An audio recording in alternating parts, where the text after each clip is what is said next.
فقرة بنرحب بضيفنا وضيفكم في هذه الفقرة الكاتب الصحفي الكبير الأستاذ محمد جبر بدوي، الكاتب والصحفي بجريدة الجمهورية ورئيس مجلس إدارة جريدة صوت العرب في محافظة الإسماعيلية وفي كل مصر. جورنان جميل بنسعد بيه وبنسعد بسيادتك معانا أستاذ محمد، وكل سنة وحضرتك طيب، ومتشكرين على النسخ الجميلة اللي انت بعتها لنا من الأخبار بتاعة المنطقة بتاعتنا كلها علشان نقدر نبقى ملمين بكل اللي موجود من اخبار ونطلع مشاهدين ومتابعين عليها دايما. ده الواجب يا فندم.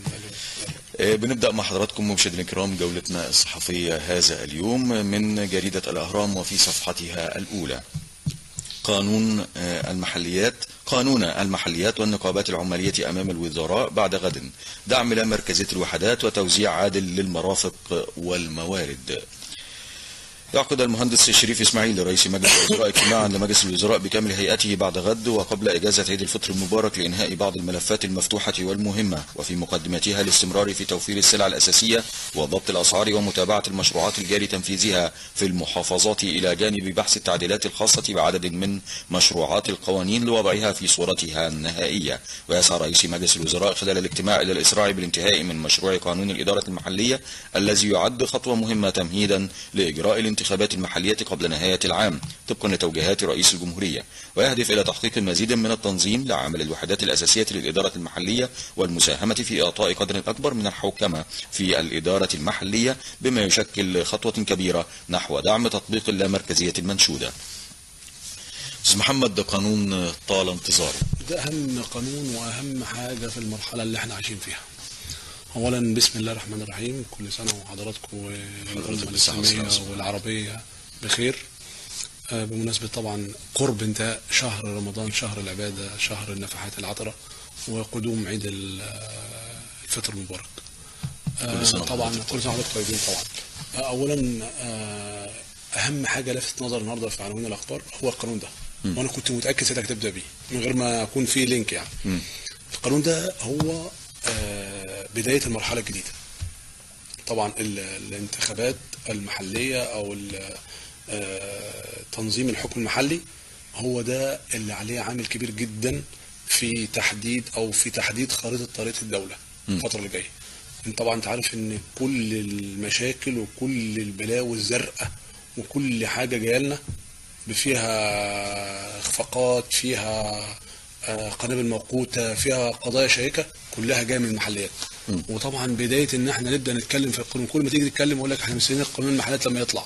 انت عارف ان المحليات هي سلطه مراقبه اقوى في بعض الاحيان من مجلس الشعب، اللي هي ملامسه بشكل مباشر مع جميع المرافق ومع جميع القنوات ومع جميع الادارات المحليه ومع يعني ملامسه في المطبخ. ملامسه بشكل مباشر لحياه الانسان. تمام. من صحة، لا زراعة، لا ري، لا تعليم، لا طرق، لا كباري، لا مية، لا صرف. الحاجات دي كلها في القانون الجديد اللي احنا أملنا المنشود فيه ان هو يكون قانون على قدر المسؤولية، قانون يحقق للحكم المحلي مراقبة فعالة ومراقبة صحيحة، ويكون رادع لتنظيم بقى وعادة هيكلة الحكم المحلي اللي بنتمناها من 60 سنة. ناهيك على ذلك حضرتك ان المحليات هي ادوات تفريخ، هي النواة الحقيقية لاستخراج او لميلاد عضو برلمان يكون قادر على اداء دوره طبقا للمعايير والاسس المطلوبة. فلما تعمل محليات صح هتلاقي عضو المحليات اللي طالع يفهم بداية كده زي مثلا في كي جي 1 وفي كي جي 2 وفي سنة اولى او مراحل التعليم مختلفة. لما اعدي مرحلة الثانوية العامة بامتياز هخش الكليه بتاعتي القمه وانا مرتاح، يكون عندي داتا فاهم. فلما اعدي مرحله المحليات كويس قوي ويبقى فاهم فيها بقى من مراحلها من قريه لمركز لمحافظه، وعارف يعني ايه طلب احاطه، وعارف يعني ان انا اناقش رئيس القريه، اناقش رئيس المدينه، اناقش المحافظ، اراقب على صرف بايظ، على ميه مش مناسبه، ميه مش صحيه، على مدارس مقفوله، على مدرسه فيها 500 واحد في الفصل، على مدرسين ما بيجوش، على دكتور ساب المستشفى وقاعد في البيت يعني مدورها عيادات وحاجات كده، وتيجي تتكلم معاه يقول لك قال الله وقال الرسول. يا عم بالراحه بس عليه والنبي، قبل ما تقول خلط ربي دقنك ومش عارف ايه وتعمل لي فيها ان انت بقى مصلح اجتماعي او مصلح ديني. بص ابدا بنفسك الاول يا اخي، ابدا افتح عيادتك شغلها لله، بدل ما انت قافلها. والمستشفيات على، انا بتحدى اي حد ان قال لي مستشفيات فيها 10% من ادائها الحقيقي او ادائها الطبيعي لخدمه المواطن، الاسماعيلاوي بالذات كمان، او المصري بشكل عام، عشان بس ما نقولش بقى الكلام عن، لا، كل المستشفيات. اكبر المشاكل جايه من المستشفيات. ليه؟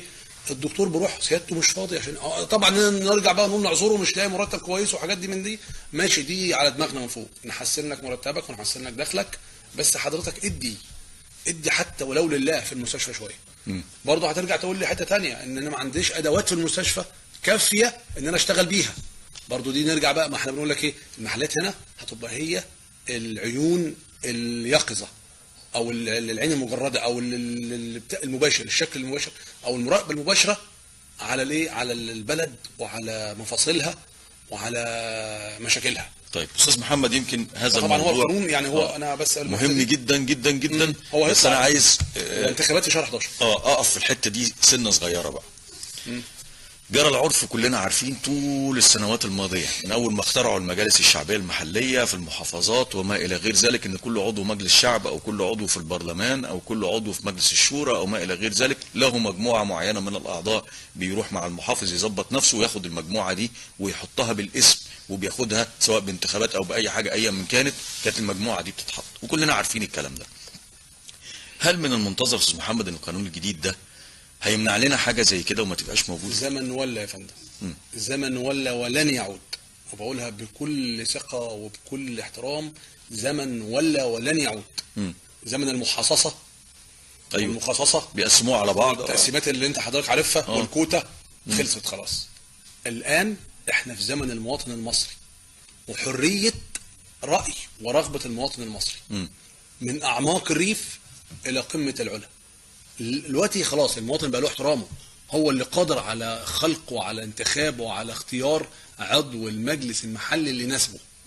ما عادش بقى تقول لي لا ده حد، ما عادش يختار حاجه، محليات بالانتخابات الصريحه. كنا الاول قاعدين بقى لنا سنتين نتخوف مجلس الشعب هيجي بالتعيين، يا ده هينجحوا اللي هم عايزينه، يا هيجيبوا مش عارف ايه، تشكيك شغال من كل ناحيه. لا، انا بقولها من منبر حضرتك الكريم ده، النهارده احنا في مرحله جديده، مصر الجديده اللي الرئيس قال عليها، قال انا عايز محليات قويه، انتخبوا ناس تكون قادره على حمل المسؤوليه، قادره على نقل المشاكل بشكل محترم وبشكل مباشر وعرضها بشكل شيق. انا مش هجيب عضو مجلس محلي يشرشح ويشتم، لا، عضو مجلس قادر، فاهم، عنده عمق فكري، متعلم، مثقف. بص، مش متعلم، هو مثقف. الثقافه بتشمل التعليم، تشمل الجهاد، تشمل كل حاجه. انا ممكن يكون عندي واحد امي بس ثقافته عاليه جدا جدا، شغال محليات افضل من دكاتره الجامعه. انا ما بروحش اجيب بقى مناصب واسماء ما انزل الله بها من سلطان ويقعد لي بقى ايه كده بس، كل واحد شايف على الكرسي قاعد بقى ينظر لا، انا عايز عضو مجلس محلي يكون فعلا ملامس لمشكله الناس، قادر على اختراقها، وقادر على عرضها وعلى حلها وعلى الكلام فيها. وبعدين عندك الاحزاب بقى الوقت هتعمل ايه؟ انت عندك كوتا، عندك 25% شباب، وعندك 25% مرأة، وعندك 50% من الاثنين عمال وفلاحين. طبعا اول سنه الدستور قال لك ايه، الدوره دي بس، وبعد كده هيلغي العمال والفلاحين. بس هو اصر عليها في المحليات عشان خاطر ايه، ما يهدرش حق اللي الطبقه الكبيره جدا او الشريحه الكبيره جدا من المجتمع. فطبعا انت عندك لو التخصيص ده او الكوتا دي هتضطر ان انت تعمل ايه، قايمه وفردي. انا بتمنى، وده رايي الشخصي، ان انا طبعا كنيسه كلها تبقى فردي. ليه؟ الفردي بيدي للمرشح، قصدي للناخب، حريه اختيار، ان هو يختار براحته، يختار ما بين سين او صاد او عين، الافضل بالنسبه له يختار. اما بالنسبه للقايمه فبتفرض عليك ان كان فيها واحد حلو، فيها اثنين مثلا نص غصب عنك هتختار اللي ايه، هتختار القايمه. تبقى مضطر. دي مشكله اي حد بيفهم سياسه صح، ان القايمه فيها مشكله في الحته دي. وطبعا هترجع تاني برضو لايه، لنظام بقى اللي انت قلت عليه ده، بس في نظام القوائم، ان انا هختار ناس معينه طبقا لاهواء الشخصيه. طبعا رؤساء الاحزاب هيجيبوا الناس بتوعهم عشان يحطوهم في القائمه بتاعتهم، بس هنا برضو بياخد كارت انذار كده سريع، ويحط له كده سبوت عليه، خلي بالك لو انت جبت ناس الشارع مش عايزها، ما عادش زي زمان تعيين، لا، ده احنا هنروح ننتخب، القائمه بتاعتك مش هاخدها كلها. انا ممكن اضحي بقائمه فيها 20 واحد عشان فيها واحد وحش، مش عايز مش عايز 19، بلاش ال9 عشان واحد مش عايزهم. لا يا عم، فانت اختار النسبه اللي هتيجي لك او العدد اللي هيجي في القائمه بتاعتك، اختاره بعنايه شديده جدا. بعين الحكيم، عين اللي فاهم، عشان خاطر لما تيجي انتخابات، لا طبعا هيبقى في عندك انتخابات ما بين عده قوائم، ان مش هيبقى كلها قائمه واحده، لا هيبقى في كذا قائمه. وانسى بقى قصه قائمه حب مصر اللي كانت على مستوى الجمهوريه، لا احنا هنا محليات دي قريه، عزبه، نجع، يعني احنا عارفين بعض بالواحد. فهنا القوائم والحاجات دي مش هتنفع في المدن وفي القرى، لان الناس عارفه بعضها، لازم تبقى اختيار دقيق جدا في كل القوائم. وهم طبعا انا كان نفسي يعملوا نصها فردي ونصها قايمه، بحيث ان ندي برضه مساحه للفردي ان هو ايه يشتغل براحته، يفرز لنا مجموعه كويسه الناس عايزاها. فانا اعتقد ان القانون هيبقى يعني ايه نسبه 50 ل 50، يعني انا متوقع كده. وطبعا هو برضه انا بحترم ان رئيس الوزراء قال لك احنا هنطبق الكلام اللي قاله سياده الرئيس، ان هو قال ان الانتخابات في 25 نوفمبر. جميل. انتخابات المحليات 25 نوفمبر. فهم بقى يعجلوا بالقانون عشان خاطر. وبرضه في قانون تاني مهم جدا لازم يخلص، قانون الشباب والرياضه برضه موجود في المجلس حاليا. بس هو ده خلص في الحكومه، قانون الشباب والرياضه خلص في الحكومه وحاليا في مطبخ المجلس. بس هو بيتقبل الاقتراحات بتاعته دلوقتي، يعني مستنيين اقتراحات من الاعضاء على التعديل، على ان عايز يزود حاجه، ينقص فقره، يزود حاجه فيه. فقال لك برضه يوم 15 يوليو هينتهي الاقتراحات والتعديلات اللي في قانون الشباب والرياضه عشان يخش دراسه. فدول من اهم القوانين الناس مستنياهم. عندك مراكز شباب اكتر من كام الف مركز على مستوى الجمهوريه كلها واقفه بقى لها 10 سنين مفيش فيها انتخابات. فدي برضو مخليه مجالس الادارات خلاص بقى، يعني هي اللي انتخبوا او ادوا او مريحين، وان الشباب عايز جديد، عايز كل واحد عايز يشتغل في مركزه وعاوز يشوف مركز الشباب بتاعه افضل واحسن مركز في الدنيا. نتمنى طبعا الانتهاء من هذه القوانين. الخبر الثاني معنا في جريدة الأهرام: للمرة الثانية طلاب الثانوية العامة يواجهون الديناميكا اليوم، انتهاء جميع الامتحانات الاثنين والنتيجة بعد العيد. من جريدة الأخبار وفي صفحة 5: إعلان نتيجة الثانوية. وزير التعليم لأخبار اليوم: إعلان نتيجة الثانوية العامة 21 يوليو ونسبة النجاح مثل العام الماضي. النتيجة ستكون أكثر دقة من الأعوام السابقة ومعاقبة أي مصحح مخطئ. دكتور الهلالي: لو كان تم تسريب امتحان اللغة الأجنبية الأولى كان سيتم إلغاء جميع امتحانات الثانوية العامة. ومن جريدة الجمهورية وفي صفحة 7: ملف في جريدة الجمهورية كامل في العيد الثالث لثورة 30 من يونيو، مصر تسترد هويتها، خبراء علم النفس يحللون الخروج الكبير، قالوا المصري الشموخ هيفضل جواه. دكتور هدى زكريا: الشعب صاحب مفاجآت دائما وتعرض لظلم كبير من المؤرخين. دكتور جمال فويز: لدينا استعداد للتغيير السريع ونستطيع تجاوز المحن. دكتور محمد هاني: الناس تخلصوا من الضغط العصبي. والسياح يشاركون الأقصر احتفالاتها بالثورة. والدالي: الشعب المصري رفض محاولة الاستحواذ على الوطن. أستاذ محمد، هذا الملف والاحتفال بالعيد الثالث لثورة 30 من يونيو. نحط له عنوان 30 يونيو ثورة شعب بلا شك وبلا جدال وبلا يمكن تشكيك ونقعد بقى نقول ده فيديو ده كما. بص من الآخر دي ثورة شعب. والشعب صار ليه؟ صار عشان هو كان عنده في 25 يناير برضه ثورة 25 يناير المجيدة، كان عنده طموحات وعنده آمال كبيرة جدا وقام بها عشان خاطر كان عنده شعارات الثورة أو مبادئها أو عواملها الرئيسية إن هي قامت بها: عيش، حرية، عدالة اجتماعية، كرامة إنسانية. لو هنحلل كل واحدة من الأربع حاجات دول هتلاقي مصر يا سلام. يعني احنا لو عملنا 10% من كل واحدة فيهم يبقى مصر دولة أحسن من الدول العظمى. لكن احنا لما قمنا ب 25 يناير عيش، حرية، عدالة اجتماعية، كرامة إنسانية، ما اتطبقتش في سنة ونص أو سنتين من 25 يناير. والناس حست لما جه فصيل معين مسك البلد وحصلت انتخابات ويقول لك انا خدتها بالانتخابات يا عم وديمقراطيه، بس ما تستحوذش. احنا مش استحواذ ومش فصيل معين. مش انت لازم تبقى عندك بعد نظر. انت طالع من تجربه 60 سنه حكم استبدادي. 60 سنه فصيل واحد اللي ماسك البلد.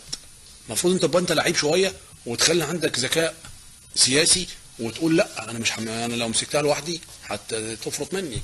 لا ادي وزع المناصب، وزع الادوار عشان الناس تقبلك. مات من عاش نفسه. كوشت على النقابات، كوشت على لجان مجلس الشعب اللي انت وعدت بيها قبلها ان انت اللجان دي مش نازل. ان لا ده انت قلت مش هخش على رئاسه اللجان، هاخد لجنتين بس واسيب الباقي. انت قلت مش نازل اساسا. خدت 14 لجنه من ال 16 او من ال 18، سبت ايه؟ دي بعد كده خدت كمان، خدت رئاسه المجلس، وكان ناقص تاخد الوكيل كمان. ده هم اللي مش عارف يعني ايه اللي حصل لك، نسيت الوكيل.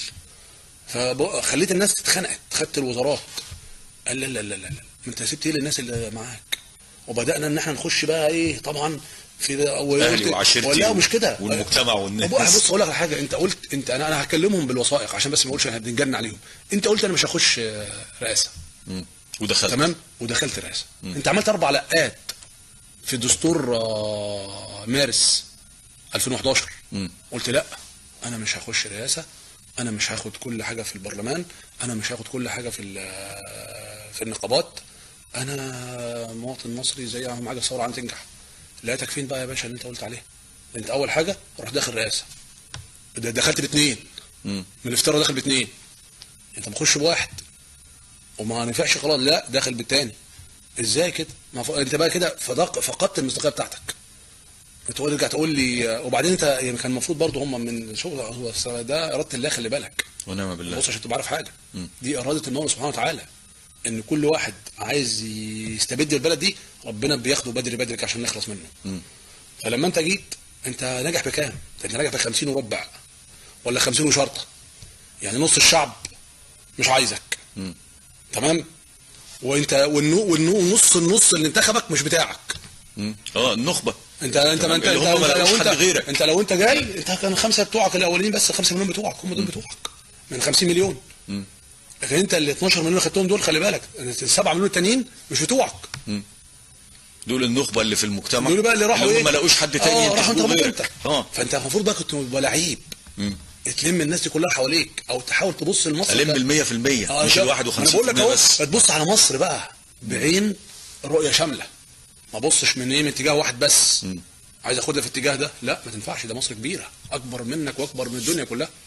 اكبر من اي فصيل سياسي اي من كان. فعشان كده كانت بدايه النهايه بتاعتهم، وتعدل في الدستور وتشيل النائب العام وترجع النائب العام ما استوعبوش يعني الدرس استاذ محمد. كانت 30 يونيو ان لما مصر ردت على الحزب الوطني وقالت للحزب الوطني بكل سطرته بقى وكل سلطانه وصولجانه في عز مجده، مصر هاجت عليهم وقالت لهم مش عايزين ارحل بره، ارحل. تمام. يعني مصر تقدر تاني تقوم على اي حد تاني وتقول له مش عايزين. انا عايز اقول لحضرتك على حاجه، بص يعني برضه مهما كانت تبص على حاجه ذكيه من سياده الرئيس عبد الفتاح السيسي، دايما في كل كلماته في كل خطاباته يقول لك انا هنا بامر الشعب وممكن امشي بعد نص ساعه. يعني بص الراجل اللي عندي دلوقتي شوف، وهو دوله يقول لك لا انا جاي هنا بامر الشعب وممكن ارحل في دقيقه واحده. محدش يامن مكر المصريين، والشعب المصري لما بيصور محدش بيقف، ولما بيكره حد بيكرهه. تمام. والناس حاسه يعني على فكره الرئيس له مكانه او له شكل كده وجاذبيه معينه عند الناس اكتر من الحكومه. يعني انت تحط الرئيس في كفه مع احترام الحكومه، والحكومه كلها في كفه. هو الرئيس والجيش على جنب. فاحنا بنقول يا جماعه نتمنى ان احنا ثوره يونيو قمنا بيها علشان نعدل الاوضاع. يا ريت الاوضاع اللي احنا المبادئ او المطالب اللي احنا قمنا بيها في ثوره يونيو تتحقق. برضو عيش، حريه، وعلى فكره العيش اتحقق برضه بس وزير التموين عنده شويه اخفاقات كده.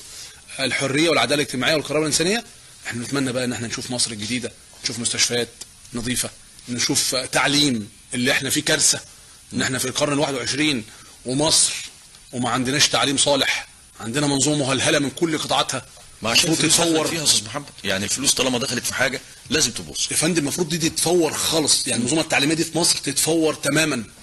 انت سياده الرئيس راح كوريا وراح اليابان وسافر ولف الدنيا وشاف تجارب كتيره، وراح بريطانيا وراح المانيا. حضرتك المفروض تشكل مجلس او تشكل لجنه عليا تقعد وتشوف افضل الطرق العلميه او افضل المنظومات التعليميه اللي ناجحه على مستوى العالم، وتيجي تطبقها عندنا على الطفل المصري. اذكى طفل في العالم هو لسه في مرحله الابتدائي او الكي جي. انت ما ليه تستغلش العقليه اللي ربنا وهبها لنا دي ان هي تبقى احسن؟ وليه ما بتكبر بتفشل؟ لا وسيبك من كده عشان خلينا ناخد جزئيه ثانيه اللي بتخش فيه، والجزئيه دي مهمه قوي.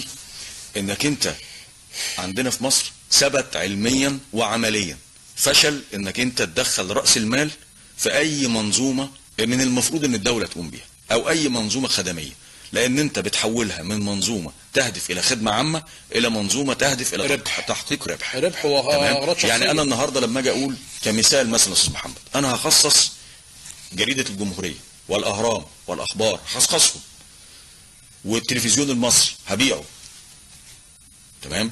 يبقى انت كده حولت كل المؤسسات بتاعتك لشركة قومية بقى، شركة، خلاص. تمام. مرروا هذا البند في الدستور وعدوه على الشعب المصري.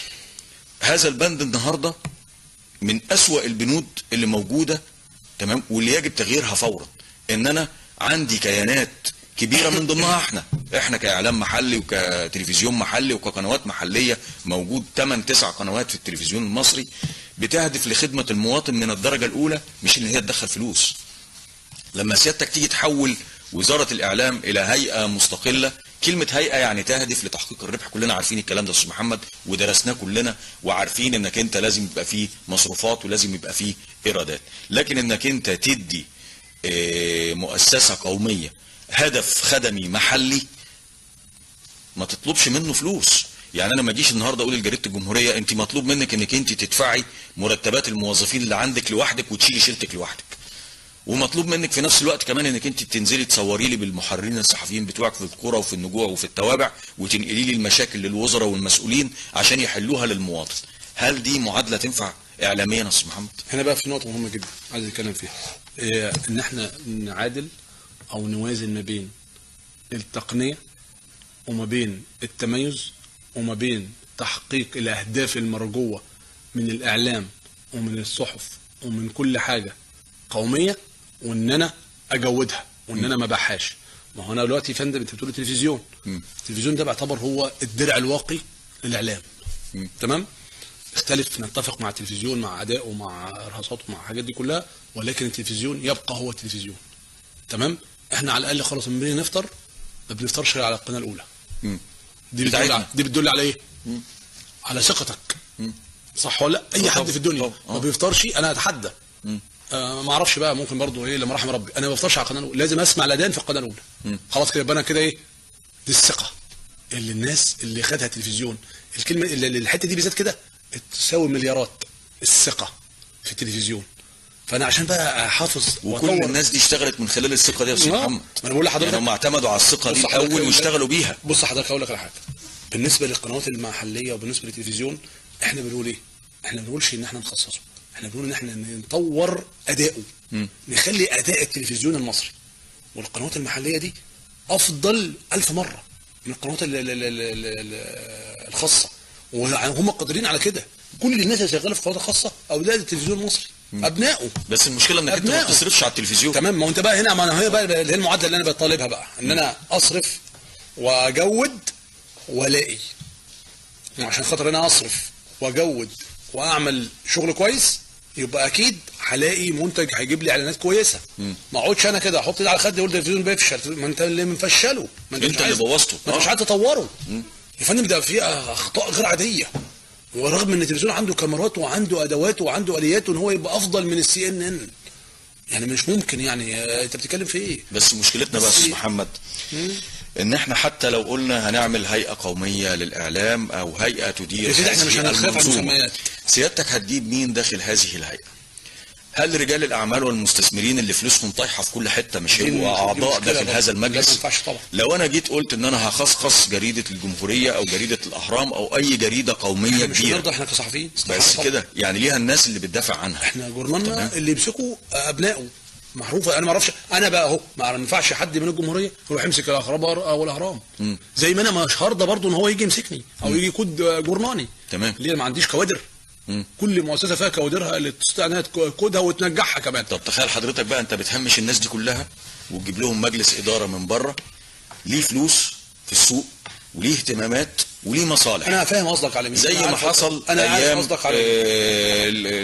الحكومه المعزوله والرئيس السابق مبارك، وكنا نسمع ان وزير الاعلام ليه ابنه مع مش عارف عامل شركه ايه وشركه ايه وشركه ايه، وابن التاني ما اعرفش فين وفين وفين، وكل دي حاجات من تحت. دي كل حاجه فيها كان ماشيه شمال. تمام بالظبط كده. الله يخليك. يعني ما احنا اللي احنا بنقوله ايه يا استاذ محمد، انك انت لازم وانت بتعمل حاجه زي كده ابقى انا مراعي حاجه زي كده، ان الناس دي هتخش عندي تاني غصبا عني، هتخش عندي تاني بحكم القنوات بتاعتها اللي موجوده، وان انا ما ينفعش اعمل مجلس من غير ما يبقوا فيه، ما ينفعش ان انا اخصص هذا القطاع من غير الناس دي ما تبقى موجوده فيه.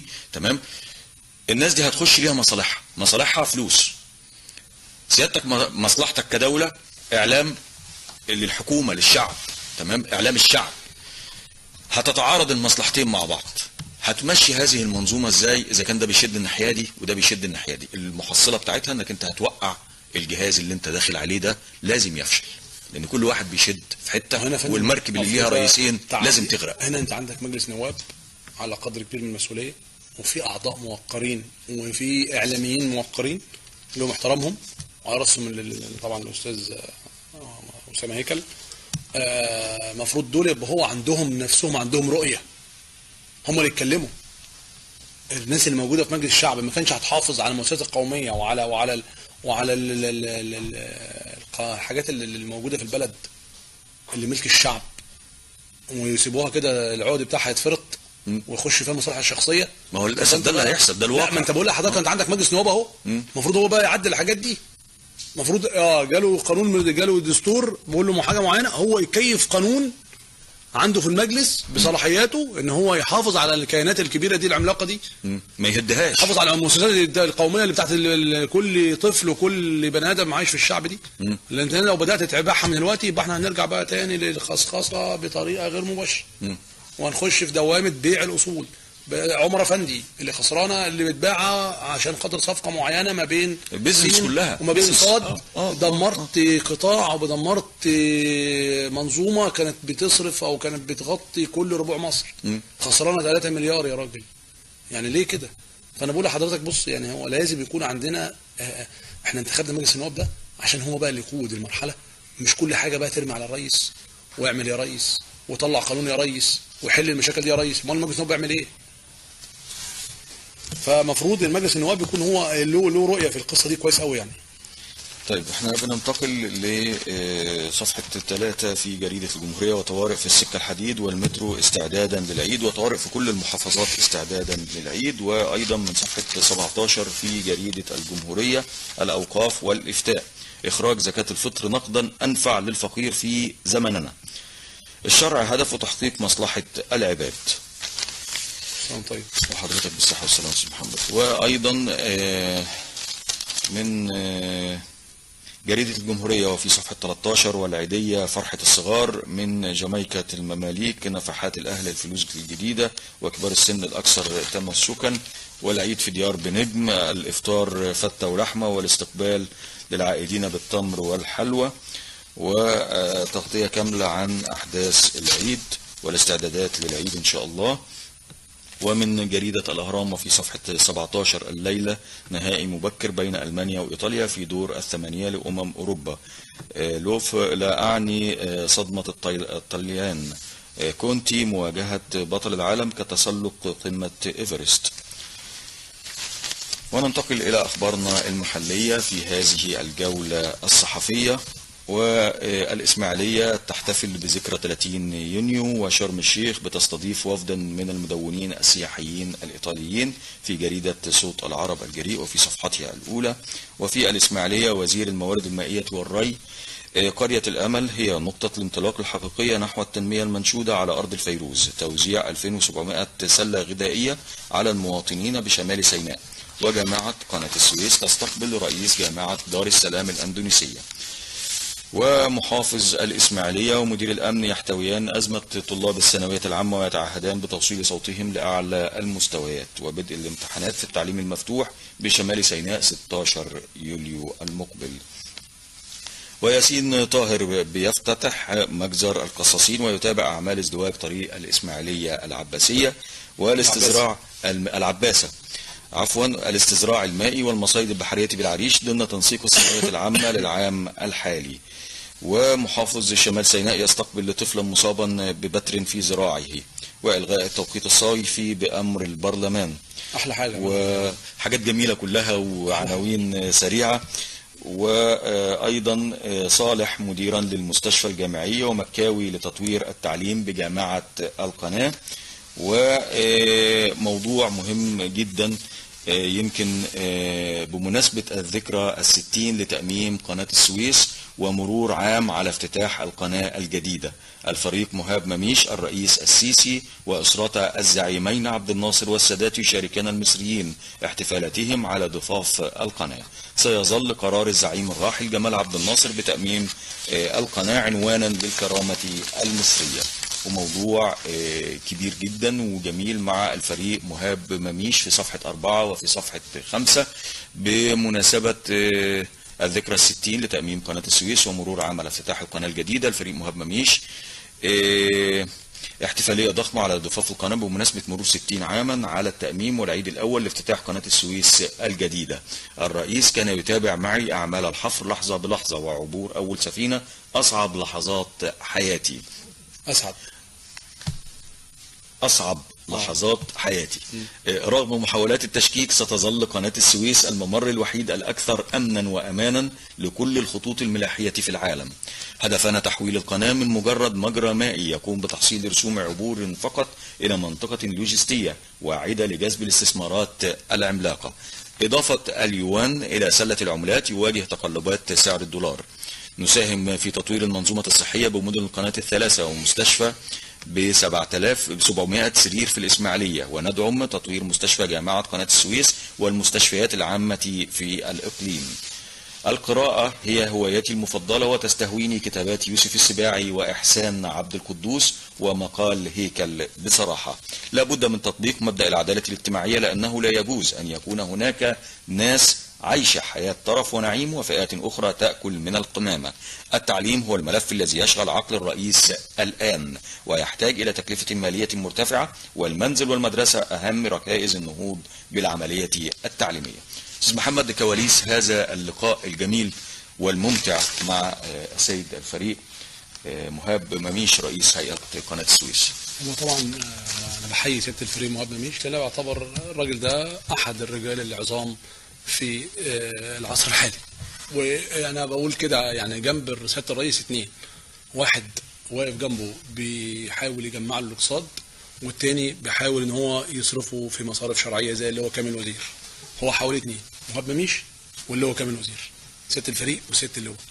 الراجل ده لما قعدنا معاه هو طبعا عنده اسرار كتيره جدا وعنده خزاين جميله جدا وعنده معلومات شيقه وعنده رؤيه للبلد. بيحلم ان هو يشوف مصر في ارقى وفي افضل احوالها، وعايز يشوف كمان هيئه قناه السويس. يعني هو من ضمن برضه اهتماماته وعقله واللي شغلاه جدا واتكلم معاه فيها في الحوار ده ان هو بيسعى ان يشوف قناه السويس منطقه عالميه، ما مش مثلا مجرد ممر مائي تعدي فيه السفن، لا هو بيسعى ان المنطقه الاقتصاديه او محور التنميه يحقق العائد منه اللي هو قاله قبل كده كذا مره، واللي بيسعى ليه اللي هو ال 100 مليار دولار في السنه، واللي هو تشغيل مليون او توفير مليون وظيفه للمواطنين او لابناء اسماعيليه. فطبعا ده شيء ممتع جدا جدا، او ده شيء حميد. وهو طبعا باليات جديده بقى عايز يطور اسطول الهيئه، وده اللي اتكلم فيها كويس قوي، وعايز يطور برضو اداء الهيئه نفسه، وعايز المواني اللي موجوده في الجنوب ميناء الادبيه. طبعا في قرار جمهوري بتحويل ميناء الادبيه الى ميناء الى ترسانه بحريه لصناعه السفن، مش تصليحها. يعني ده قرار جميل جدا ان هو قال ان الترسانه الادبيه هتتحول لترسانه عالميه بتنفيذ الهيئه والجيش، ان هم يحولوها لصناعه وبناء السفن. يعني احنا هنخش مرحله جايه مرحله بناء سفن. طبعا دي مرحله ثانيه خالص في دول معينه في العالم هي اللي بتصنع السفن ومعروفه وليها تاريخها. انا سالته سؤال بقول له يعني ايه، بقول له انت حضرتك بتسافر بره بتعمل ايه للهيئه؟ الناس بتتكلم او بتقول له الفريق مش بيطلع بره ليه؟ ما في منطقه اقتصاديه خلاص ولها واحد مسؤول، الدكتور احمد درويش. قال لي انا بسافر بره علشان اجبر التوكيلات الملاحيه العالميه ان هي تعدي منين؟ من قناه السويس. دي مميزات. وده اللي حصل. قال لي اول ما رحت الكويت وقعدت مع الناس مجرد رحت بس قالوا جريتك هنا على دماغنا. اجبروا على طول، ادوا تعليمات ل 47 سفينه اللي هي وسطهم تعدي من قناه السويس. جميل. قالوا ورحت طالع من الكويت على السعوديه نفس القصه، اشاره من الخارجيه السعوديه لجميع السفن الملاحيه الموجوده بتاعتهم والتوكيلات تعدي من قناه السويس. يعني الراجل برضو ايه بيحاول، وبيديهم طبعا مميزات. ايوه طبعا هو بيديهم مميزات طبعا، هو قال لهم انا هديكم مميزات بس تعدوا كلكم. فدي برضو بتزود دخل القناه. انت بتواجه الوقت حاليا. هو المفروض كده يا استاذ محمد ان انا بسوق للسلعه بتاعتي. برضو لما سالته على ان قلت له طبعا في ناس بقى قاعده طول النهار تقول لك ده في قناه منافسه، ده في مش عارف ايه، ده في قناه مش عارف الشمال، ده في قناه الجنوب، ده في طريق الحرير، ده في قناه بنما. الحاجات دي كلها عمرها ما تنافس قناه السويس. الراجل اتكلم معانا بريحيه شديده جدا وطمنا كويس قوي، ان قال لي ان دي عمرها ما تنافس قناه السويس. قناه السويس تعتبر اقرب وامن ممر مائي. قال لي ده في، قلت له ده في اسرائيل بتحاول حاليا تعمل قناه او تعمل طريق سكه حديد من اشدود لايلات. قال لي مستحيل تنافس قناه السويس. مين اللي هيامن على بضاعته تنزل في ايلات وتخش منطقه اقتصاديه وتحمل على عربيات او على قطارات وتعدي فين وتروح تاني الشمال وتحمل من ايه ده؟ ده ايه ده انت ده بدمر بضاعتي.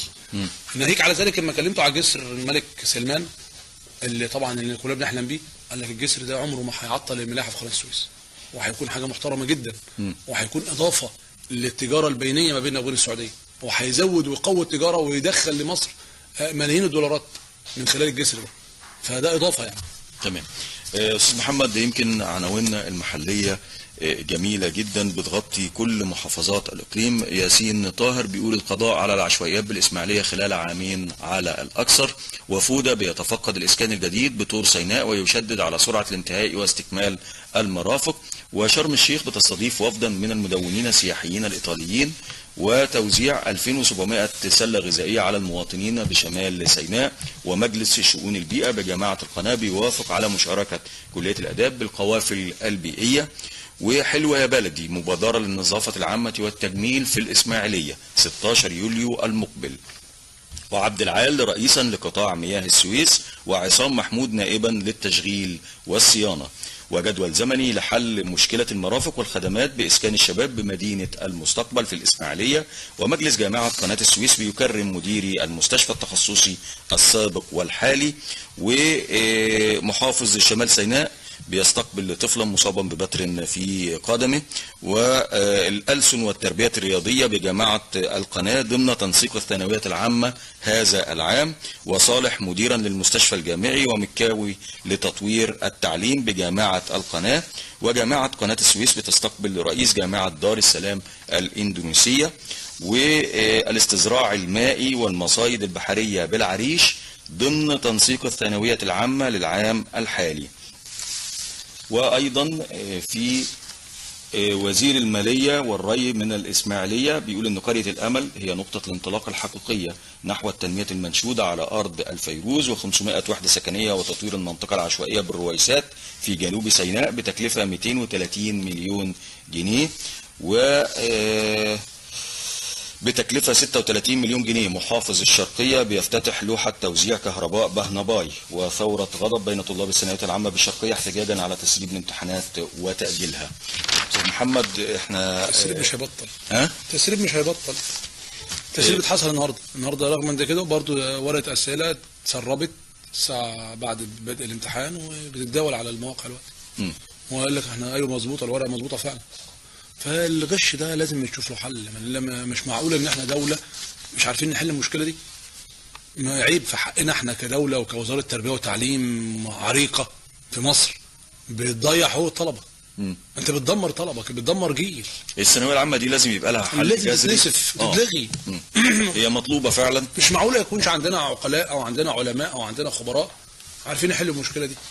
بس احنا يكون عندنا الرغبة، عندنا النزعة، عندنا الإرادة ان احنا نحل وان احنا نتطور وان احنا نبقى احسن، ان احنا نقدم افضل تعليم في العالم. للاسف يا استاذ محمد ان كل واحد بيتدخل في هذا الموضوع له مصالح شخصيه، له جماعه خاصه، يستورد حد بقى من بره، له جماعه خاصه، له مدارس خاصه. وفين التعليم المفتوح ده هو سبب دمار مصر.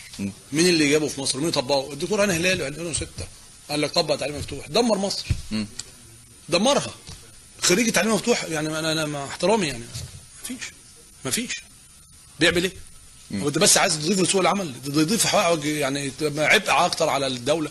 التعليم مفتوح المفروض يبقى له عوامل وله معايير وله تدقيق.